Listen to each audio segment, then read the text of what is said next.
بسم اللہ الرحمن الرحیم اللہم صلی علی محمد و آلہ الطاہرین۔ چلو کتاب پڑھیں کیمپین کی سیریز لائیو بک ریڈنگ میں آپ کو ویلکم کرتے ہیں، اور آج انشاءاللہ اس کے 12ویں سیشن میں ہم لوگ قرآن مجید کے 12ویں پارے کے بارے میں جانیں گے۔ تو چلیے قرآن کریم کو کھولتے ہیں اور قرآن کریم کے 12ویں پارے میں دیکھتے ہیں کہ اللہ تعالیٰ نے کن آیات کو ہماری ہدایت کے لیے یہاں پر بیان فرمایا ہے۔ 12واں پارہ شروع ہوتا ہے سورہ ہود کی آیت نمبر 6 سے، کہ جس کے اندر اللہ تبارک و تعالیٰ ارشاد فرماتا ہے اعوذ باللہ من الشیطان الرجیم بسم اللہ الرحمن الرحیم وما من دابۃ فی الارض الا علی اللہ رزقها۔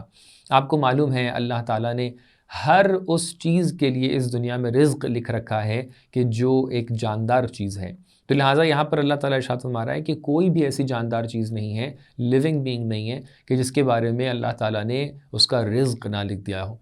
یہاں سے 2 پوائنٹ ہم لوگ کے سامنے مد نظر ہونا چاہیے۔ ایک پوائنٹ یہ ہے کہ اللہ تعالیٰ نے رزق لکھ دیا ہے، لہٰذا اس کے لیے گھبرانا نہیں چاہیے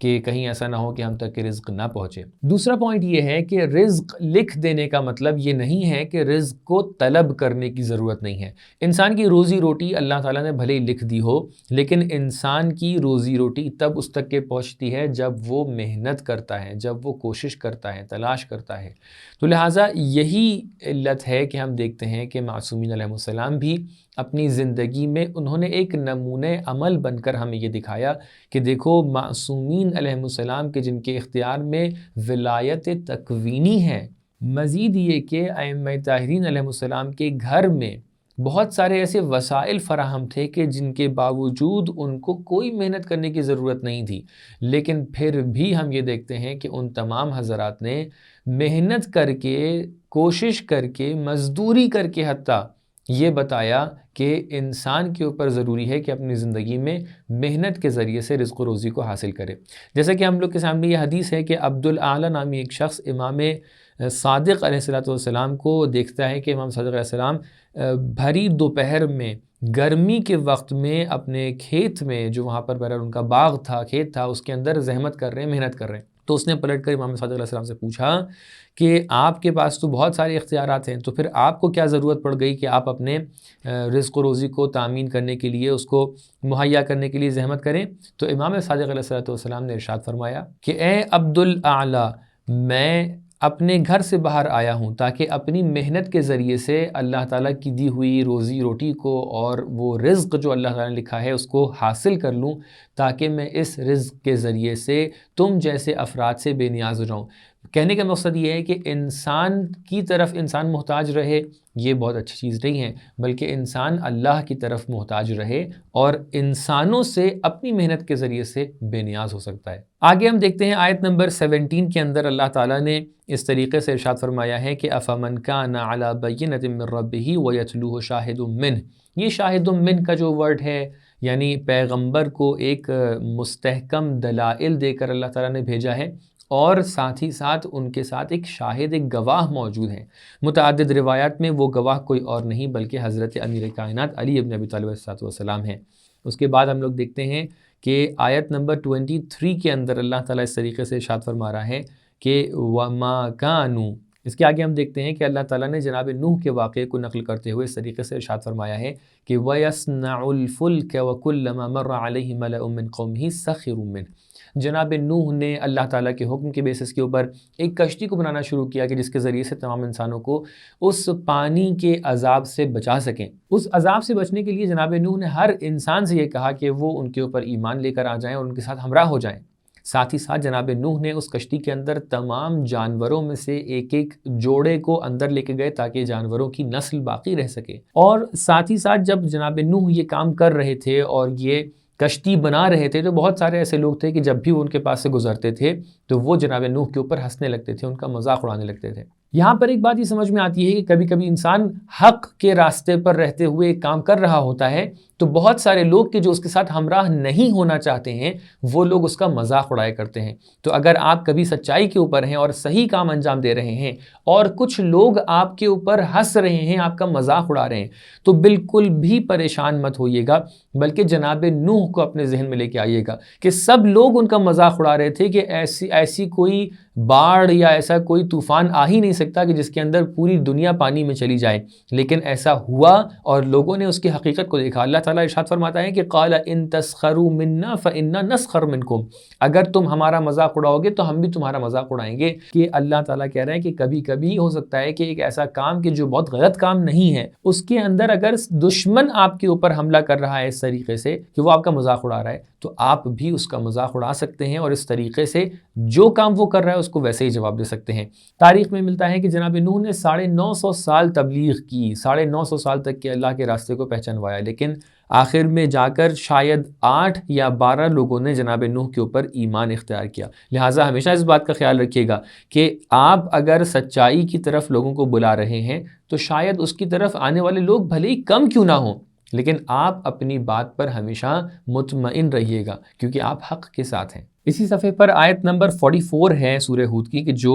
متعدد علماء کے کہنے کے مطابق یہ آیت قرآن کی سب سے زیادہ فصیح اور بلیغ آیت ہے، کہ جس کے اندر اللہ تعالیٰ ارشاد فرماتا ہے وَقِيلَ يَا أَرْضُ ابْلَعِي مَاءَكِ وَيَا سَمَاءُ اقْلَعِي، اے زمین تم اپنے پانی کو واپس لے لو، اے آسمان رک جاؤ۔ اور اس کے بعد یہ ہوا کہ پانی زمین کے اندر چلا گیا اور آخر میں جناب نوح کی جو کشتی تھی وہ جودی نام کے ایک پہاڑ کے پاس رک گئی۔ اس کے بعد ہم دیکھتے ہیں کہ جناب نوح کی تمام تر واقعے کو بیان کرنے کے بعد اللہ تعالیٰ نے جناب نوح کے بیٹے کی طرف اشارہ کیا ہے کہ قال یا نوح انہ لیس من اہلک، کہ تمہارا بیٹا نہیں ہے۔ امام رضا علیہ السلام کے زمانے میں امام کچھ اصحاب سے پوچھتے ہیں کہ لوگوں سے پوچھو کہ اس آیت کی تفسیر لوگ کیسے کر رہے ہیں، تو کچھ لوگ آگے بتاتے ہیں کہ لوگ اس کی تفسیر ایسے کر رہے ہیں کہ وہ ان کا حقیقی بیٹا نہیں تھا، وہ ان کا بیٹا تھا ہی نہیں، وہ منہ بولا بیٹا تھا۔ تو امام نے ارشاد فرمایا کہ ایسا نہیں ہے، وہ حقیقی بیٹا تھا، لیکن کبھی کبھی ایسا ہوتا ہے کہ حقیقی بیٹا بھی اگر آپ کے راستے پر اور صحیح راستے پر نہیں چل رہا ہے، دین کے راستے پر، اہل بیت کے راستے پر نہیں چل رہا ہے مثال کے طور پہ، تو وہ پھر آپ کا بیٹا نہیں ہے۔ اس کا مطلب خونی رشتہ داریاں انسان کے لیے معیار نہیں ہوتی ہیں، بلکہ اللہ تعالیٰ کے دین اور مذہب کے معیار کے اوپر اگر کوئی صحیح اترتا ہے، تقویٰ اور ایمان کے اعتبار سے اگر کوئی صحیح اترتا ہے تو وہ آپ کا رشتہ دار ہے۔ اسی لیے ہم دیکھتے ہیں کہ جناب سلمان فارسی کو پیغمبر اکرم صلی اللہ علیہ وسلم ارشاد فرماتے ہیں کہ سلمان و منا اہل البیت، سلمان ہم اہل بیت میں سے ہیں، جبکہ کوئی خونی رشتہ داری نہیں تھی۔ اس کے بعد اس سورہ ہود کے اندر کافی کچھ باتوں کو بیان کیا گیا ہے، جناب لوط کے واقعے کو بیان کیا گیا ہے، اور اس کے بعد جناب شعیب کے واقعے کو بیان کیا گیا ہے، کہ جو ہر بات اس کے اندر اپنے آپ میں ایک درس لے کر آتی ہیں، لیکن اختصار کے پیش نظر آپ کے سامنے ان باتوں کو بیان نہیں کریں گے۔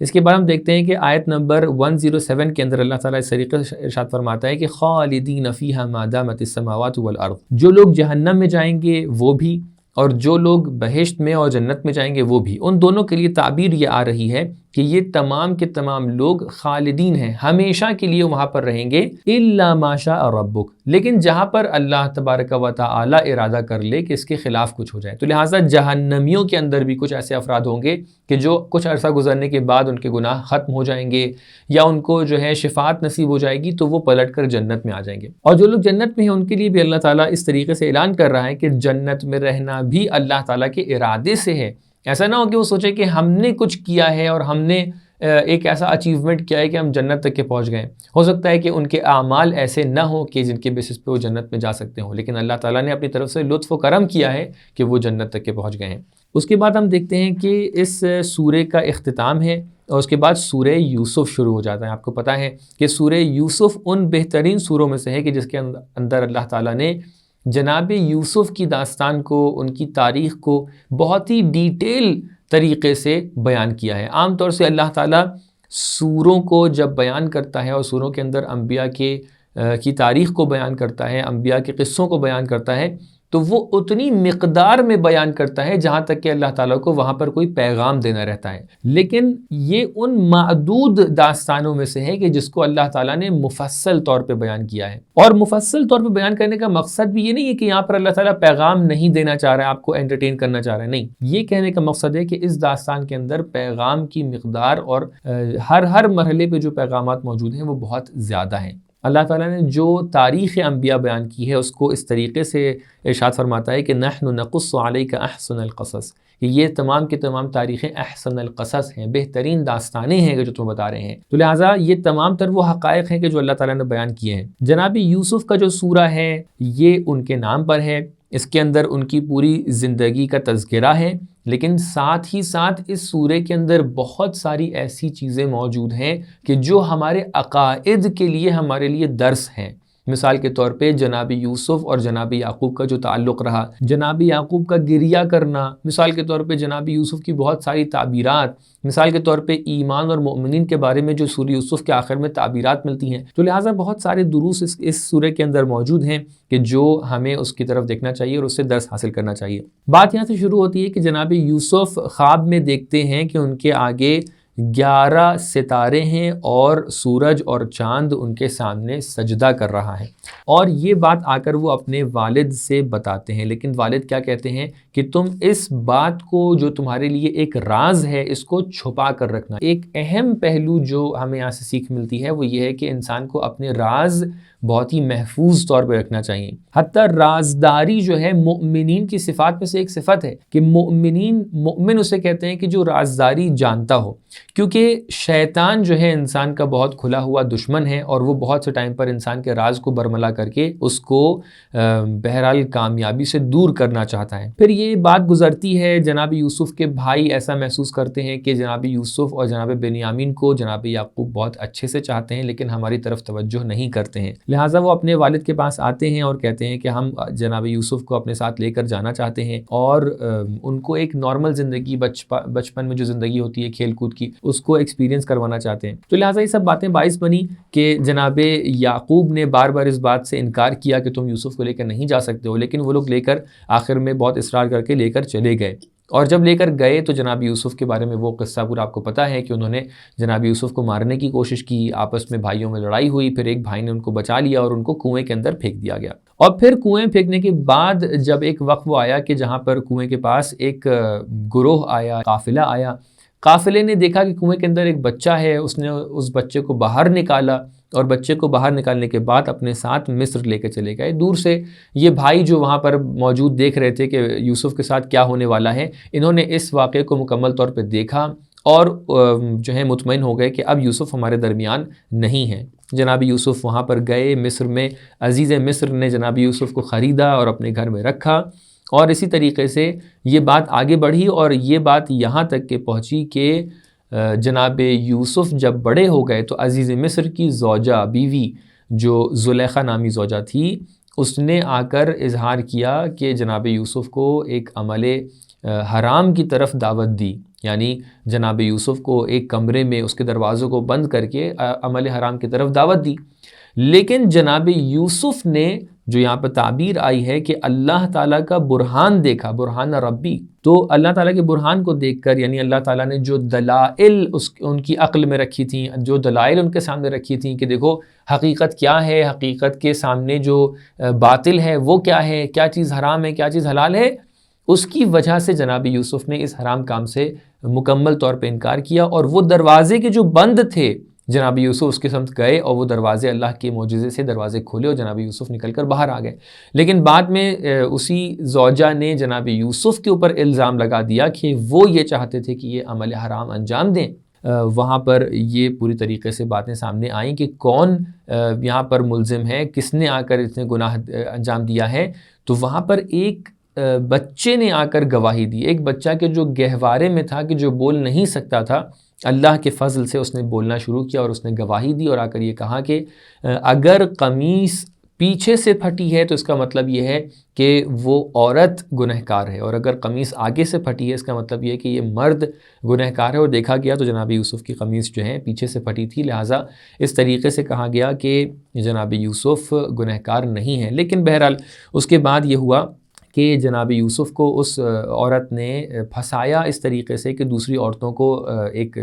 اس میں جلسے میں بلایا اور وہاں پر جناب یوسف کو سب کے سامنے لا کر پیش کیا۔ تو تمام کی تمام عورتیں کہ جن کے ہاتھ میں پہلے سے چاقو دیے گئے تھے کہ وہ پھل وغیرہ کاٹ سکیں، انہوں نے اپنے ہاتھوں کو کاٹ لیا۔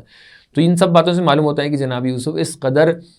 حسن و جمال کے مالک تھے کہ عورتیں جب ان کی طرف دیکھتی تھیں تو وہ اپنی آنکھوں کو وہاں سے ہٹا نہیں پاتی تھیں۔ یہاں پر ایک بہت ہی امپورٹنٹ پوائنٹ کی طرف اشارہ کرنا ہے اور تقریباً باتوں کو یہاں سے کنکلوڈ کرنا ہے، وہ یہ ہے کہ جناب یوسف نے یہاں پر ایک لفظ استعمال کیا کہ انہو ربی احسن مثوائی۔ بہت سارے مفسرین مانتے ہیں کہ یہاں پر رب کا لفظ جو استعمال ہوا ہے وہ عزیز مصر کے لیے استعمال ہوا ہے، لیکن بہت سارے دوسرے مفسرین بھی اس بات کو مانتے ہیں کہ یہاں پر رب کا جو لفظ استعمال ہوا ہے وہ رب اللہ تعالیٰ کے بارے میں استعمال کیا گیا۔ لیکن اسی سورہ میں آیت نمبر 42 اور آیت نمبر 50 کے اندر ہم لوگ یہ دیکھتے ہیں کہ رب کا لفظ غیر خدا کے لیے استعمال ہوا ہے، جیسے کہ آیت نمبر 42 میں ہے کہ قال للذی ظن انہ ناج منہما اذکرنی عند ربک، یعنی جناب یوسف نے جب دیکھا کہ وہ دو